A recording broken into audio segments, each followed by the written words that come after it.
It's going to take more than jobs to bring this economy back. We've got to bring out on the table what income and wealth inequality means to this country. This increasing inequality is most pronounced in our country, and it challenges the very essence of who we are as a people. How can we say that this is the greatest country in the world where people in Braddock are starving?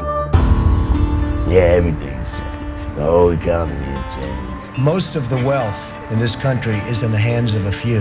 Salaries haven't Changed all that. And I thought to myself, is that a bad thing? They really believe that the only way they can get that if there's someone else who's struggling more than them. We will make America strong again. We will make America wealthy again.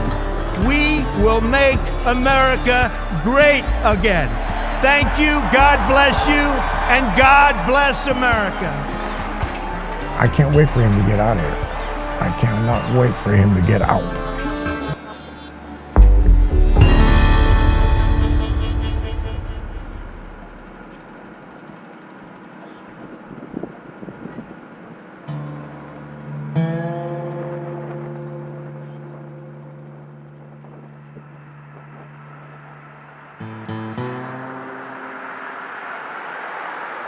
When I first got out of Vietnam in the Army, I came back here and jobs were plentiful. I went to the mill and I worked there for a little while. Then I went to part-time police and constable, and I got my own landscaping business. Braddock used to have 3 or 4 movie theaters, 5 or 6 car dealerships. It was bustling town, but it was all because the middle class that the steel mills made, that's gone. I don't know if you heard of Century 3 Mall. Out of 50 to 100 stores, they all moved out. Now it's a big complex of empty buildings. And that's just because the people weren't going there and shopping anymore because people didn't have the money to shop.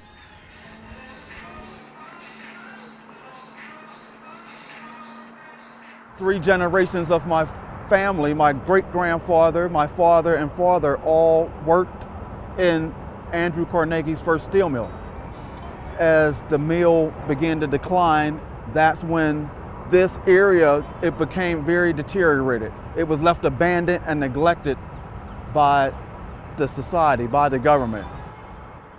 You used to have thousands of workers here, probably over 100,000 workers just in the steel industry. Or with the technology, you know, you're going to eventually just go downward in those numbers, you know, and it's really made these areas suffer.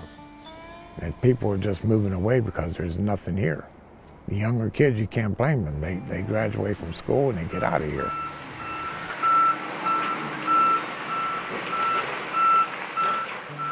In 1970, 60% of US adults lived in middle-income households.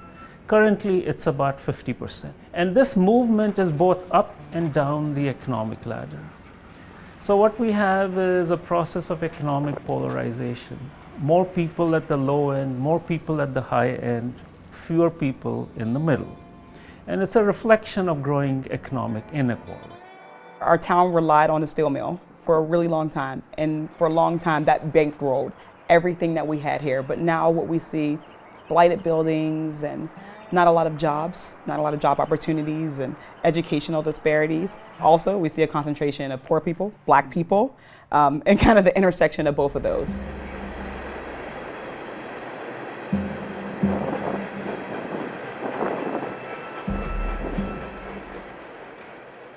The loss of industrial jobs in the United States has been happening now for decades.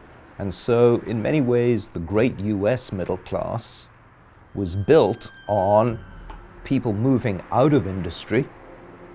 And a lot of industrial jobs are dangerous, lots of safety accidents, and there are limits on how much one can pay. Anybody puts time into the mills, I'll tell you what, I wouldn't do it. I lasted 6 months and told them to shove it because they had me under in the tunnels underneath the core room, and it was dirty, nasty. My dad worked there for 46 years, and he eventually died from asbestos in his lungs that finally went to his brain and killed him. You know, it is hot and hard work. I don't know if you've ever been in a steel mill before, but you know, once you get into your 60s, this work becomes very hard if you're not a crane operator or you're maybe not in a pulpit operating. I mean, it would be very hard to do that.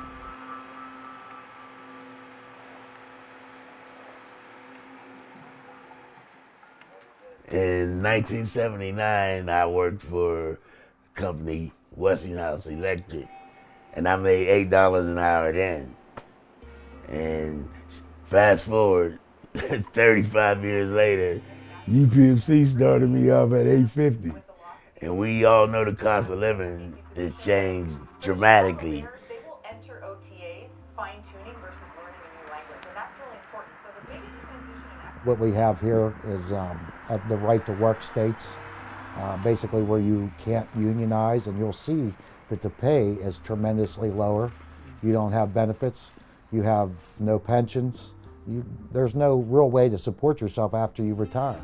And that would force everybody to work pretty much their entire life. Now you go to the grocery store, you get 5 bags of groceries for $100. Used to be $10 a bag. You know, now people, if they don't get help with their taxes and with their rent, their gas and their electric from the government programs, they're in trouble. Because living paycheck to paycheck it's rough. Incomes have been growing at a very low pace for the working classes. In the US, you have the entire bottom half of the population that was completely shut off from economic growth.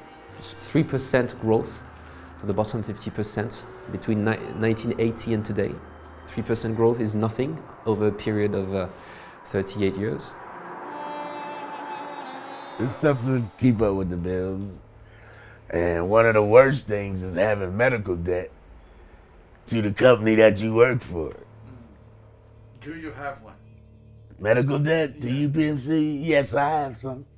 Most people who work there have medical debt that they owe to the employer. Why do we even have to pay for health care when we work for the biggest health care provider in the state? Can we honestly say that we have a middle class? When you look at just the out of control, you know, income inequality that we have in this country, when we look at, you know, our top earners in society, you know, when we look at our billionaires, and then we can imagine that someone walking down the street in Braddock could, you know, have housing that's not consistent, that we have people who make $7.25 an hour because that's what our minimum wage is. The middle class isn't shrinking, it's almost non-existent. Because of the rising income inequality, economists are starting to take a harder look at the question. And one of the consequences is that economic growth itself may be negatively impacted. That as a result of rising income inequality, you end up with slower economic growth in the country. That is because demand in the economy falls. You have more income flowing into the hands of people who are less likely to spend it. You know, you gotta sometimes choose between having medication or food. It's not fair. I mean, the inequality is just, it's tough. It's tough. And I mean, it's hard to make it working as an everyday person.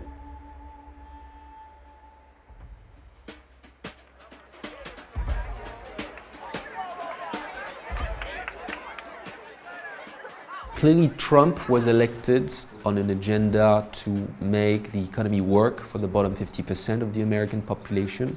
What he's doing in terms of the economy is clearly going against the objective interests of the bottom 50% of the American population. This tax cuts is a clear proof that what he's really interested in is, the growth rates of the top 0.1%. He could use dog whistles for making America great, which harkens us back to a time where Black people were immigrants or people of color, weren't able to avail themselves of the same opportunities. That's what we're seeing in this town. These are people who never thought that America was great in the way that they're saying, because we've always known inequality. In any country, if there are economic problems, the easiest thing for a politician to do is blame someone else. We're doing badly because those people are cheating.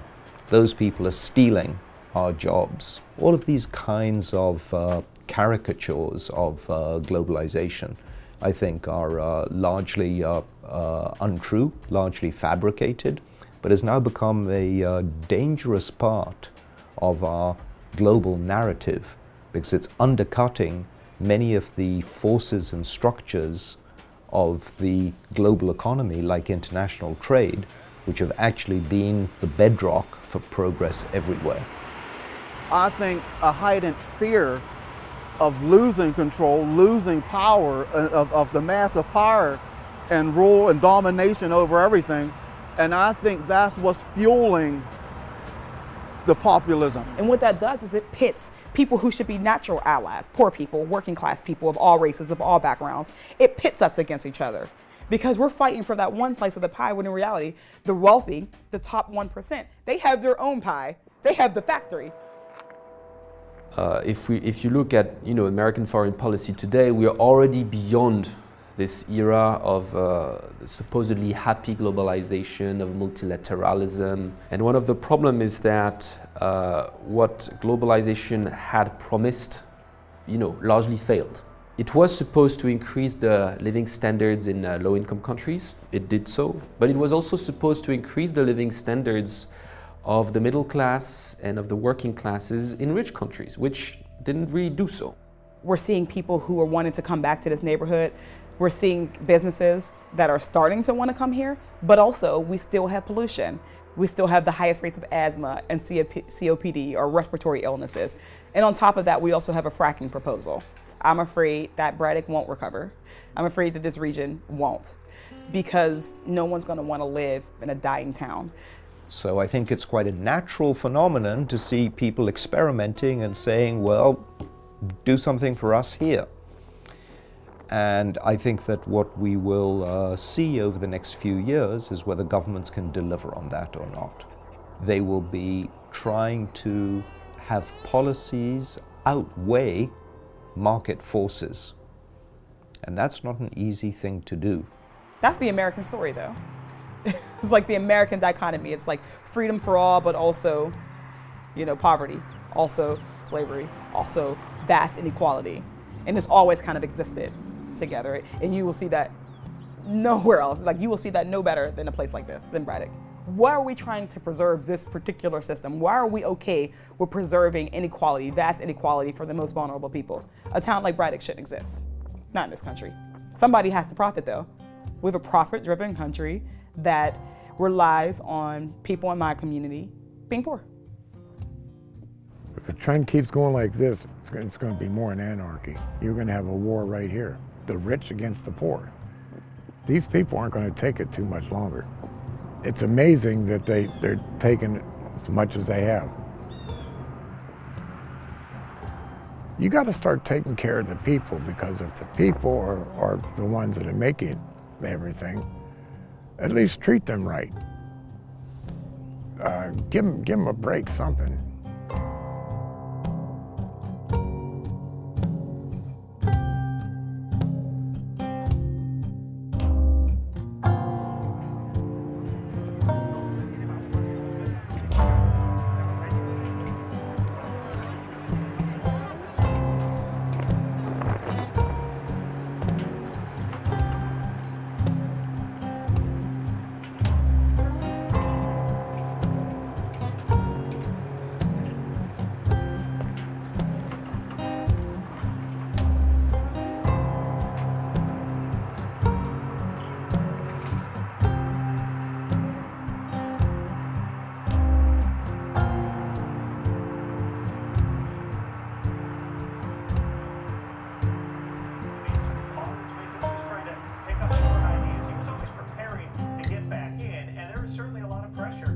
Check